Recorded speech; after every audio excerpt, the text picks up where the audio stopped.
So today we're going to be talking about Heuer Monaco. But we're going to talk about the story that nobody talks about. So everybody knows that Monaco is an icon. Monaco is a very cool watch, and it is, right? It is an icon. It is a very cool watch. But nobody talks that Monaco was how Caliber11.com put the spectacular failure. so that's what we're gonna talk about. We're gonna talk about the story of the failures. Right, so when we are, so let's do it, right? So when we are talking about Monaco, we should start with the movement, right? The Caliber 11. So the whole idea why the watch is what it is, right? This super cool, unusual square watch, right? Is because it was supposed to be the showcase of a very cool, innovative new movement that was coming out, right? And that movement was supposed to be the very first automatic chronograph in the world, right? So they didn't want to just like take Carrera, put that new movement, and that looks like Carrera, right? Like what's what's cool about that, right? So they wanted to create the whole new watch that would just scream like, hey, I have this like cool movement that was the first in the world, right? That's so cool. That's why you should buy it, right? So so the first chronograph movement in the world, right? Except that it wasn't, right? So that's the big thing. So that was failure number one, right? So everybody knows about this race with Zenith Movado and Heuer, Hamilton, Breitling, all these like who's gonna create the first automatic movement in the world, right? So like somebody announced something, somebody like made something, and we had like more movements or like working watches in the Baselworld than another person, like big debate, right? So the interesting thing, while this was happening, Seiko was looking at all of this from Japan, and they are like, yeah, and while they were looking, they were already making automatic chronograph movements, right? So, and they just didn't bother to tell anybody, right? Because like, why? Like Seiko is Seiko. Seiko is always making things the best, and they are the most innovative. So like, okay, like these people in Switzerland can do whatever they want, but Seiko thought that it's a good idea to make automatic chronograph movements, so they made it, right? So that was failure number one, right? But Monaco, right? But that doesn't end there. So it turns out that movement, that Caliber 11, was actually a really bad movement. That was a disaster, right? That was like, so if you find vintage Monaco 1133, right? So you know that watch was created to showcase Caliber 11 movement, right? But for some reason, when you're gonna find them, they're gonna be with Caliber 12. You know why? because that movement was a disaster. So when it was launched, it was working very bad.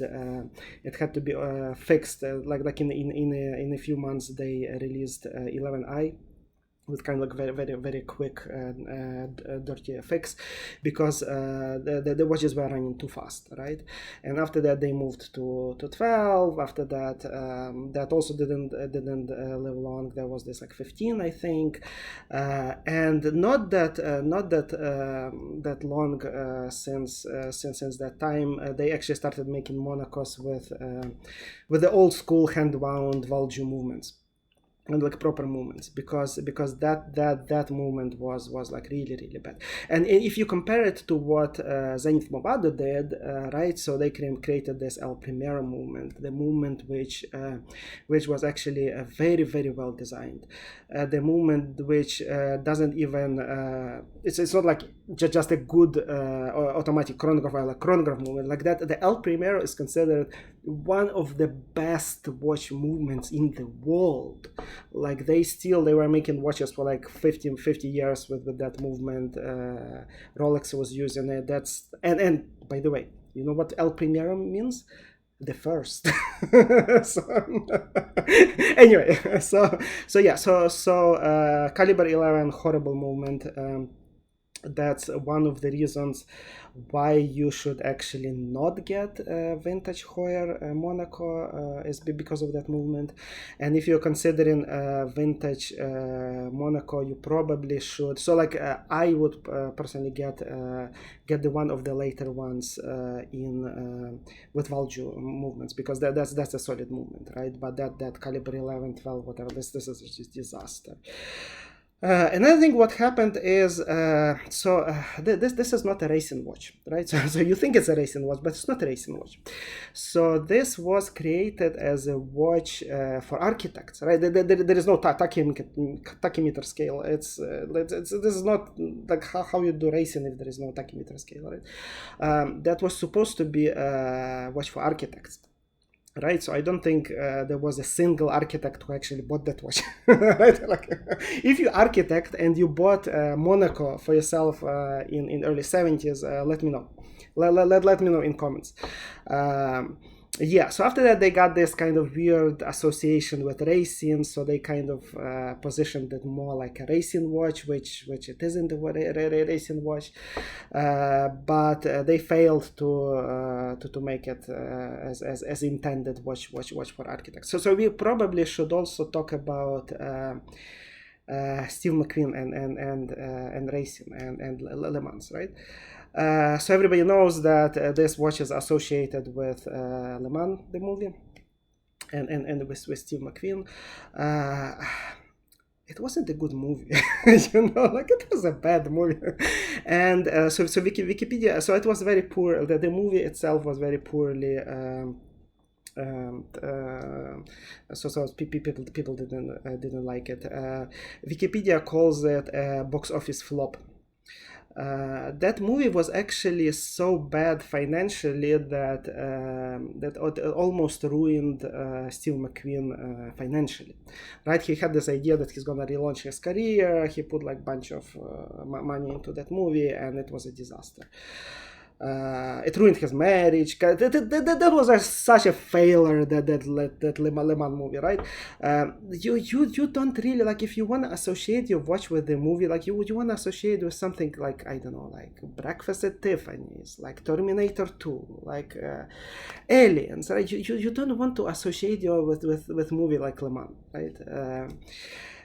Yeah, and so. So I don't know if you probably heard about it. So Monaco was launched in 1969. So after that, they went through like few iterations. The sales were terrible. They went through a few iterations. They finally started, they kind of gave up on this like Caliber 11 automatic crap. They started making it with Valjoux, like proper Valjoux hand movements. But the sales still didn't pick up. That was like, the Monaco was a disaster, right? That was a spectacular failure, and basically soon, not that very long after launch, they tried many things, but in the middle of 70s, Monaco was discontinued. And that's it. It was gone, right? It was gone. Nobody wanted it.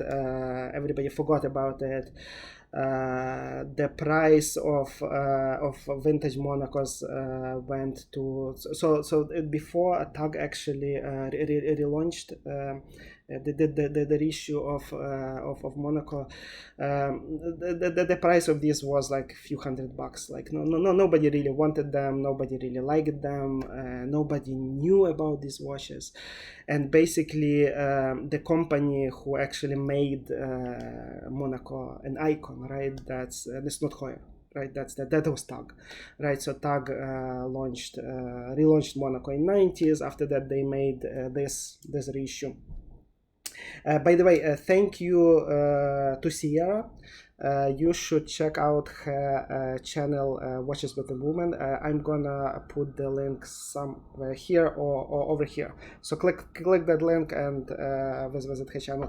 So she borrowed this watch to me to do a week on the wrist. It's great. Yeah. So if you want the reissue of the Monaco, yeah, I would highly recommend this one. So that's CW 2113. It's a really good reissue. But like personally, I would go for that vintage Monaco, just not with caliber 11 or 12, but I would go with Valjoux. Yeah, with probably with Steve McQueen colors, because they are awesome. But with Valjoux, because like I don't want to, I don't want to have nothing to do with that horrible movement. Yeah, so that's basically the story of Monaco, the story of the failures. Yeah, so thank you for watching. So if you like vintage watches, you probably should click somewhere over here on my face and click subscribe. I'm going to be making more videos about vintage watches, kind of like this one. Okay, thank you, bye.